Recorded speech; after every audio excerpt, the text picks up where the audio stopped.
This is SoundNotion, the weekly-ish podcast for new music and music news. I'm David McDonald. I'm Nate Blayton. And I'm Sam Merciers. And we are here. We are back. We have not fallen off of a cliff or into a hole or even joined a spaceship cult and gone to ride a comet to listen to Voyager's Golden Record. More about that later in the show. We're going to start out today, though, with some pretty interesting and kind of geeky news from the W3C, which is not an organization that we talk about on SoundNotion very often. The W3C, if you're not familiar, is the World Wide Web Consortium, and they have announced this week that they are going to start a new community group to develop standards around music notation on the web. And they are, in this group, going to be kind of managing the Music XML standard, which previously had been under the auspices of Finale and Make Music, and the new Smoofle music font standard created by Daniel Spreadbury and the team at Steinberg. So this is very interesting, and the new community group is going to be led by representatives from Make Music, from Steinberg, and from Noteflight, which is very interesting as well. If you're not familiar with the W3C, they are the organization, they're an international nonprofit that decides how websites should be constructed and how internet traffic should work, because we have a lot of different computers running a lot of different kinds of software and different operating systems that all need to work together. And so they're the organization that decides what a well-structured web page looks like and how a browser should interpret that. So if you've heard people talking about HTML5, which is kind of became a meaningless buzzword, but the decision of what made it into HTML5 and what that meant for users and for publishers and for browser manufacturers was all decided by the W3C. And now they are building a community group, which is not at the level of something like a working group, which is the thing that actually decides important things like HTML and what that means, but it is kind of the informal beginning stages of maybe turning into something like that. We'll see. It is led in part by the person that is the chair or co-chair of the web audio working group, which is the thing that decides how audio should be embedded on the web. That's Joe Berkovitz, by the way, who we've had on the show. He's the chair of Noteflight, which obviously being an online music notation application relies very heavily on both music notation in a web browser and sounds in a web browser. So I think this is pretty interesting. I'll be very curious to see how it works with these standards, even though one of them, Smoofle, is kind of a fledgling standard, are adopted more widely perhaps because of the kind of legitimacy that is loaned to them by the W3C. And if you're curious, you can go to w3.org and find out more about them, and we'll have links in the show notes, but you can actually join the community group. Anybody can become a member or join the mailing list and keep up on what's going on there. Thoughts, gentlemen? What does that mean on the street? Like, I think about it and Nothing. I think it gets my nerd going, but like, what does it really mean? Honestly, nothing. We don't know yet. There are a lot of community groups. There are not nearly as many of the kind of higher level, more consequential groups in the W3C. There are several of them, but the kind of above the community group, there are interest groups, and then there are working groups. And the working group is the kind of highest level, and they are deciding and discussing some of the most fundamental technologies on the web. Like, what should happen when you click a link? What should happen when your browser tells a web server that you're in the United States? Those kinds of things. What your browser should do when the page says that it is rendering a right-to-left language instead of a left-to-right language. All of that stuff is built in to the core technology standards, and it's the W3C that decides those things. And now we are in the early stages of having those kinds of standards for music. I think one of the things that it could do is make it easier to kind of round trip music that you're working on between different applications, which is something that is obviously very difficult and frustrating to do now. Right. But we'll see. And, you know, when we spoke, the last time we spoke with Daniel Spreadbury on this program, he mentioned that they had been using a lot of Music XML to test their current application that they are developing. Steinberg, if you're not aware, is developing a new music scoring application to compete with Sibelius and Finale. And in the early stages, they needed some way to get music into their program to see how it would be laid out by the algorithms that they were working on. And so they did that by engraving it in Sibelius and then exporting it as Music XML and throwing the Music XML into their new rendering engine. And so they care very deeply about Music XML, which, by the way, is a little bit presentational, but is mostly just describing the music and saying that this measure has these number of beats and these rhythms in it that are on these pitches. It doesn't have as much information about what that means it should look like. Yeah. And so that's an important thing that actually the W3C started caring about more with the most recent revisions to HTML5. They're much longer.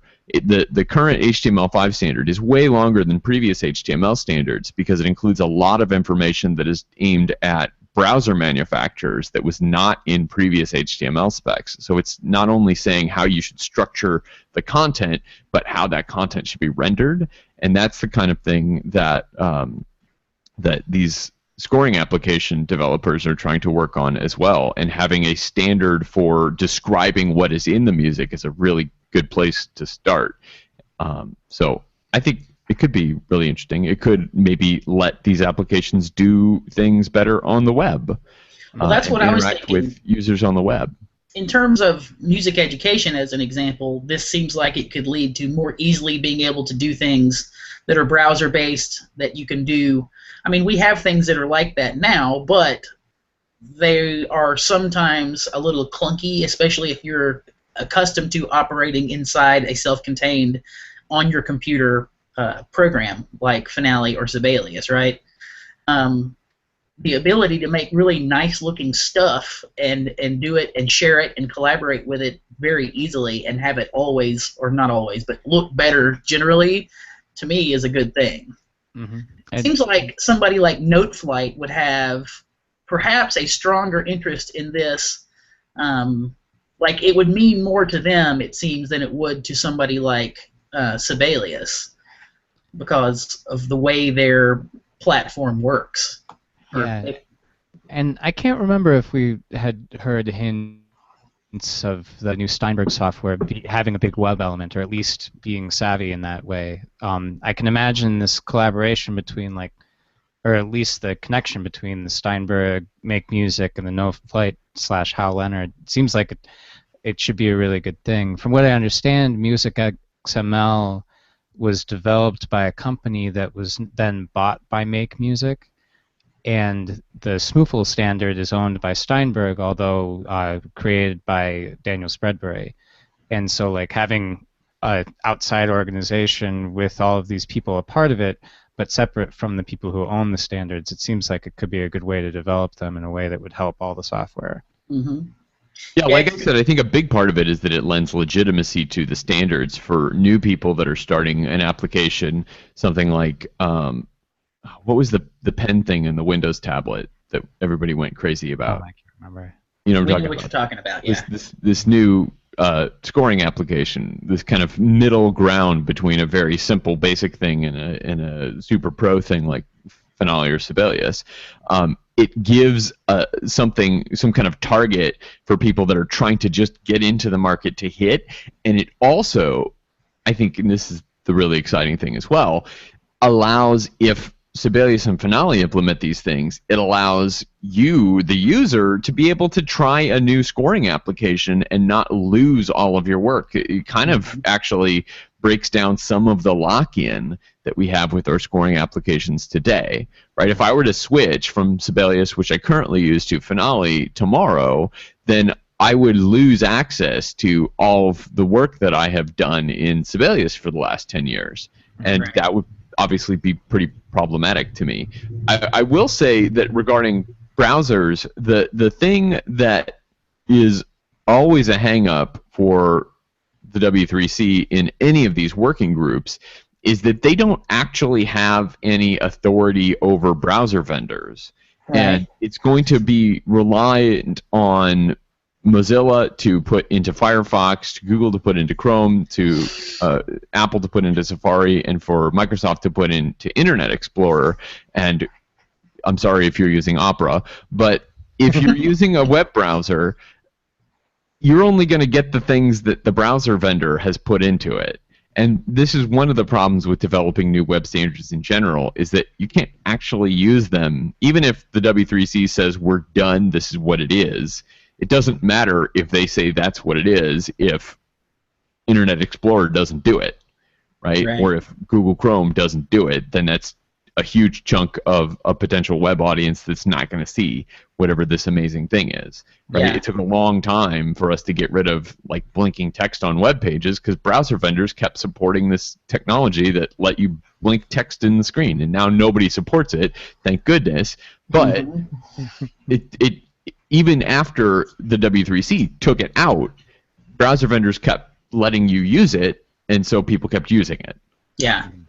It's weird because to us, to bona fide composer nerds, it seems like, well, the heavyweights are signed on. Why wouldn't people who make browsers capitulate and do what they suggest? But yeah, you're comparing. They have a huge amount of influence in a very, very, very, very, very, very, very, very, very small market. Yeah, I don't think that make music means anything to Apple or Google or Microsoft. Exactly. So anyway, this is a really interesting thing, and if you're curious about it, and if you're a huge nerd like me, you can go and join the community group. You can join at least the community group mailing list, which already has at least a couple of posts in it, and just kind of see what's going on. I do not plan to ever post to the mailing list, but I'm very curious to know what's going on, and so I am going to be kind of a music standards creeper on the mailing list. Yes. So it'll be an interesting thing to follow as we move forward. Speaking of music on the internet, see what I did there? Yeah.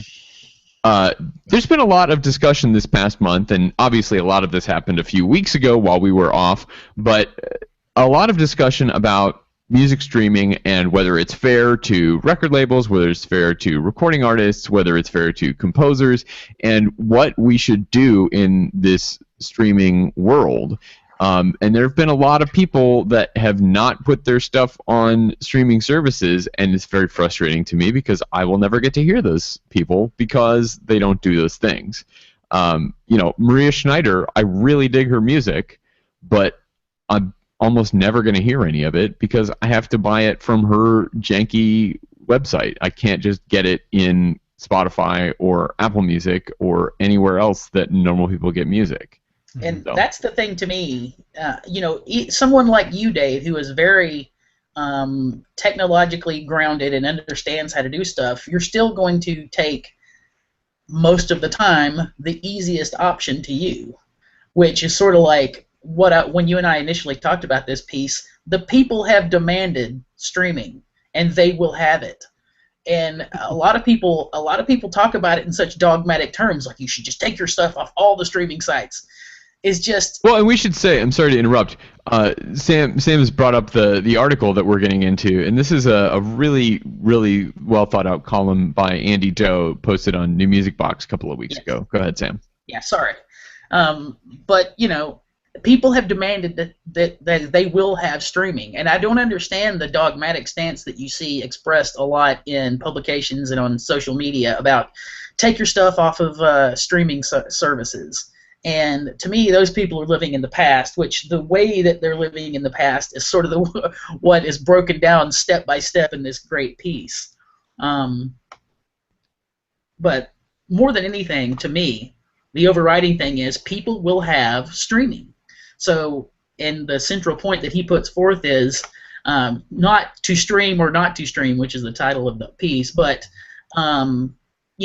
what does streaming mean to me and the way I'm trying to do business and what I'm trying to get out of my products that I make, Yeah, I think it's really interesting that he starts from this standpoint of streaming exists. It's not going away. We can't wish streaming out of existence. How do we build a business in a new world that has this other way to get music? And that may be a very different business, or maybe not that different, but some definite tweaks need to be made to have a business in this universe. And I think he's got some really interesting prescriptions, not least of which is make better records, which is interesting. And I think what's particularly interesting is that some people might see some of his suggestions and say that some of them are things that they can immediately go out and do, and some of them say that that's impossible. And it could be possible that both are helpful to different kinds of performers and different kinds of composers. In fact, some of his suggestions are mutually exclusive. He says make more records, and later make fewer records. And depending on the kind of artist that you are, maybe you can do only one of those things. But I think he's got a lot of really well thought out opinions. And if you, when I sent this to Sam, I said, if you ever find yourself in a situation where you are arguing with somebody, or somebody is trying to argue to you that streaming is evil and should die and it's never going to last or whatever, this is, I think, a really good starting point for the counter argument to that. Yeah. One of my favorite things that he says in this article. So, Dave, you mentioned his heading of make better records. There's also the make worse records, which kind of relates, like, using Spotify as if it were SoundCloud. SoundCloud was developed in a way such that, like, people could just upload whatever they wanted and indicate that this was like a draft or something, like something that they hadn't really polished but just wanted to get out there. And the author in this article suggests using streaming services in that way, where, like, you could put out for like free streaming this stuff that isn't like your super polished record that you spent 2 years on, but that, live recording from last night's show. Exactly. Yeah, live recording is one of the things I think is a really good idea. Yeah, it seems like a really good fit to me too, and where, like, I know Radiohead did a couple things at kind of the transition of this when they released In Rainbows. You could pay whatever you wanted, which could be nothing for that album when it came out, which is kind of close to the experience people might get of streaming, of paying almost nothing or whatever. But then you could buy this product that would be like the $50 vinyl with all the art and everything. And I like thinking about streaming and buying and downloading in a similar kind of dichotomy, where, like, streaming is the stuff that, like, is representative of what you do, but the really polished stuff you don't have on streaming. It'd be an interesting way to use it, I guess. A point that he makes in the piece that I hadn't really thought of, that is actually very true, and when I think about my history of buying albums, when you sell an album such that you're going to own it and you can listen to it an unlimited number of times, whether that's because you downloaded it or bought a physical object or whatever, what you're saying is, give me some money so that you can listen to this music that you may or may not actually like, and it doesn't matter if you listen to it or not after I get your money. That the big difference is streaming is, leaving aside the arguments about the equity involved in what they pay, but you get paid when you listen to it and no other time, which is a very fundamentally different thing than paying for the privilege to listen to it if you want, and you may or may not, and whether you do or not doesn't really matter on the economic side at that point. Another. Well, that reminds me, and this goes back to Nate's point. And Sam, you mentioned you always bring up comparisons to pop music, and Nate, you mentioned Radiohead. and releasing in rainbows. And this is something that we maybe should think about more, is looking at the way these things are done in pop music, especially for the highly performance-based kinds of music. Because there's a lot of pop music where the artifact, as Sam likes to say, the primary artifact is this very highly produced studio recording, and the live show is more an imitation of that than the other way around, which is the way it used to be. Your recording would be an imitation of the live show. And I was just thinking about this because I heard a podcast recently from a guy who's a huge Fish nerd, the jam band PH Fish. And apparently, I was not aware of this.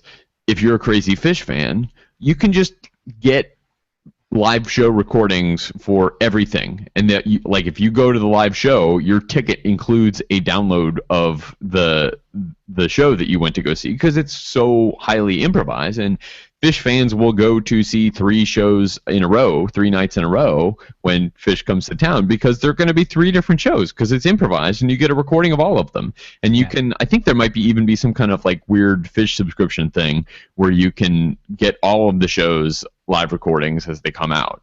And that's a really interesting thing. It doesn't cost them a lot more. They're just, connecting a recording device to the regular live mixing console. I can't imagine they're doing a ton of post-processing if they're releasing 4 of these a week. But I would say that they've also developed some finesse at creating those live recordings in the best way possible, considering they do it constantly. Sure. Yeah, absolutely. Yeah, they practice. Absolutely. The other about practice. That's a sports joke. And you want to talk about practice? Not a game, but practice. Practice. He says practice 27 times inside 60 seconds or something like that. Yeah. A big thing that he does in the piece is talk about how the recording industry operates and has sort of its best practices and standards based off of something that began over 100 years ago. And for instance, the idea of an album is derivative of how much they were able to fit on early recording devices. Yeah. And the idea that you can't release anything until you've got enough music to equal at least 45 or 50 minutes of stuff, so you can fill up a CD or you can fill up 2 sides of a 78 or whatever. It's just ridiculous to think about releasing music in that way. And I think a lot of creative artists are really playing around with that. I've seen several albums come up on Spotify recently that are dozens of tracks, and I've seen several others. And this is, to be honest, I'm always a little disappointed when the little notification pops up in Spotify that says, "Oh, this artist that you follow has a new record out," and I click on it and there's 1 track. Yeah. Maybe don't shout at me until there's 3 tracks. Yeah. but either way, you brought it up. Not only can you release it with less content, so you don't have to equal 70 minutes of music, but way more easily. It doesn't matter. It can be 4 hours of content if you're built that way. And that's another thing that you see some of the sort of stalwarts of the traditional recording industry talk about, is the beauty of the album being destroyed, which, it's not like the album was this beautiful thing that just happened to fit onto the length of audio playback you get on a CD, right? It's the other way around. Right. And I think that if you want to be stuck in the idea of you need to produce an album and have an album experience, which, I'm big into the album experience when it's done well, but there is nothing that says that it has to be that way whatsoever at all. Mm-hmm. And it's 100-year-old thinking to do it that way. Yeah. So anyway, I think the kind of takeaway here is that the streaming services are not an end to anything that we do, or they don't necessarily represent a continuation of anything. They are a new thing, and there is a new world that we live in because of them, and we have to figure out new business models that take those into account in a way that we would not have been able to do in the download world. And some of those things might be harder, some of those things might be easier, some of those things might be more expensive, some of those things might be less expensive. But the idea that we can find a way to get rid of streaming services is preposterous. And by not putting our music on streaming services, we are doing a disservice to ourselves and audiences by not putting this art in the place that they go to look for it. Yeah. Right? That's the biggest thing to me, is that Right. if I'm going to look for a recording, there are a couple of places that I'm going to go to do that, and if you're not in one of those places, then you just don't exist for me. And we can talk about the issues of the kind of oligopoly of streaming services, but I mean that's a separate thing.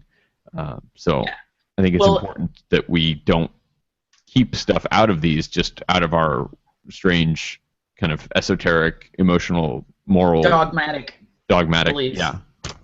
He kind of breaks down some of the common misconceptions at the end.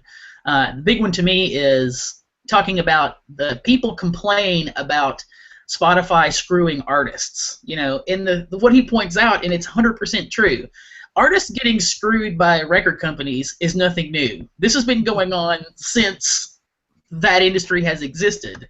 Yeah. So they're placing this new way that people are getting screwed. They're blaming the delivery mechanism, and that's the wrong thing to do. If you want to criticize artists for not getting paid enough, then the criticism should be funneled at the companies themselves, not the way it's being delivered. Model.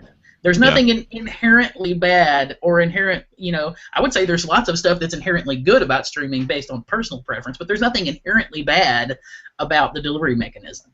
Just the way it's being used to screw artists is a new way of screwing artists, but it's still the record labels doing it.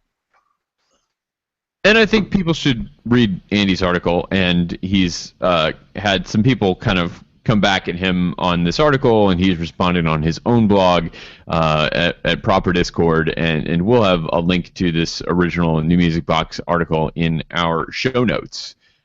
So, moving from streaming to very, very, very old music technology, the Interstellar Golden Record that we've actually discussed on the show before.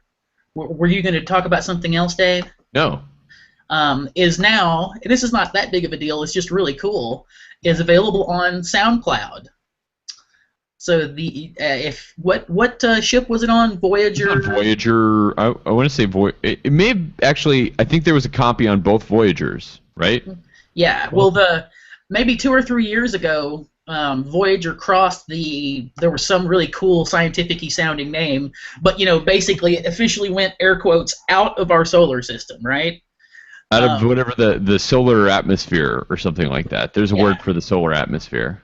So it is gone from our solar system and out there now. And it has this analog record on it, which is a really beautiful thing. And it's gold. The reason it's gold is so that it doesn't deteriorate like some other materials they could have made it out of. Mm-hmm. And it has some kind of engraved indications about how one might go about trying to play it back. It was decided very early on that it should be an analog recording, so it didn't rely on any particular code or decoding ability of the person that finds it.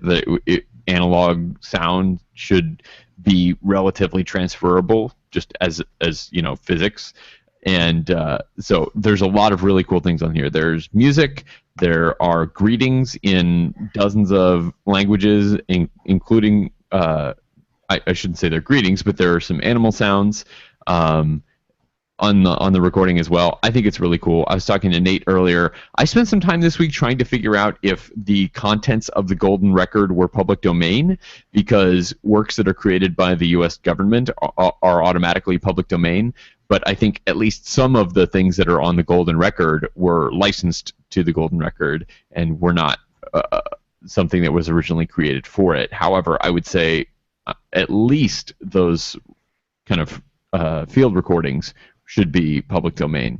So if you want to dig up the recording on SoundCloud and use it in your own found sound piece, fixed media thing, go to town, because that's what I'm going to do this week.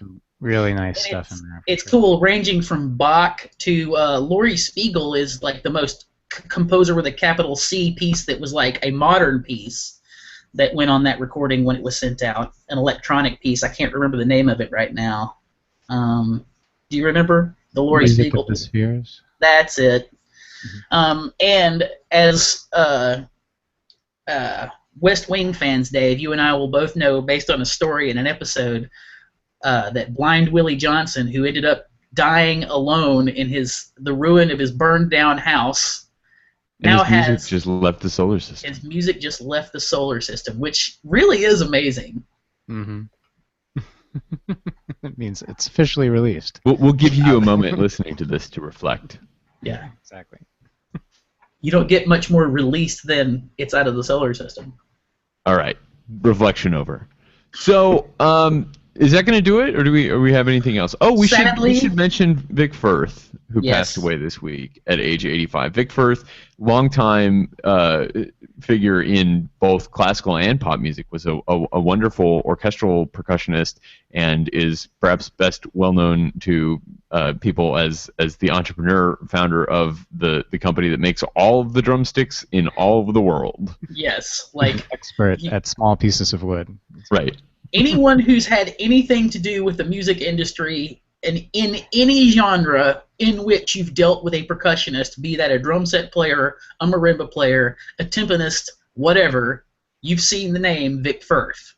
Mm-hmm. So he's had a pretty profound impact, and I think he's a great role model in a lot of different ways. He's a guy that was a really good musician first.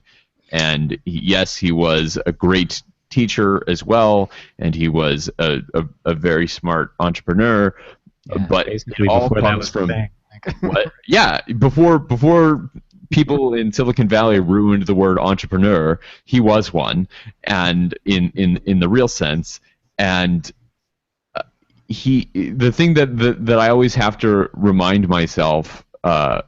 For him and other people whose names have become something bigger than themselves, the way his did, that he started off just being a really badass performer, and like being a really good teacher, and in some ways the business of selling gear came out of a desire to help students and to help colleagues have better things, because he thought they could have better things than they have. The things that they had might have been good, but he knew how to get better ones or make better ones. Well, and if he could make those available to more people, then he could probably sell a lot of them, and then he ended up selling all of them. Yeah, as an example, the practice of playing marimba as a solo instrument was something that went from not there to fledgling to completely there, and a standard thing that you have to learn as a percussion guy in college during his lifetime.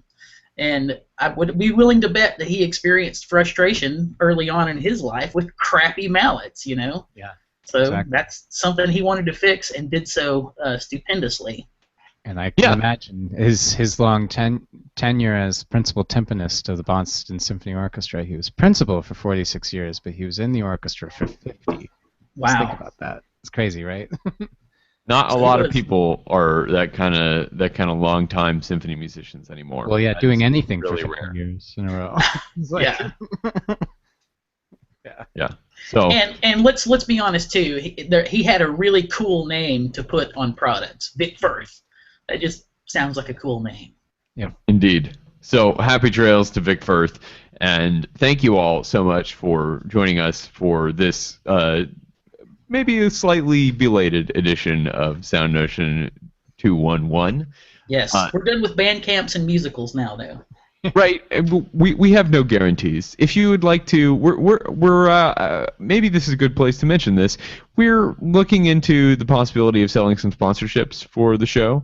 So if you are associated with a company that thinks that they would like to send a message to a group of dedicated new music enthusiasts that are very narrowly targeted on a somewhat regular basis, get in touch. So that's going to do it for this week's episode of SoundNotion. Thank you so much for joining us. You can find the show notes to all the things that we talked about this week at soundnotion.tv/SN, and you will also be able to find all kinds of lovely links to our social media there. You can find links to our iTunes page, and if you are listening to this, even if you're not using iTunes to listen to it, a lot of other podcast services pull their database from iTunes, and so it would really help us out a lot if you would go to iTunes and rate this show and subscribe to this show.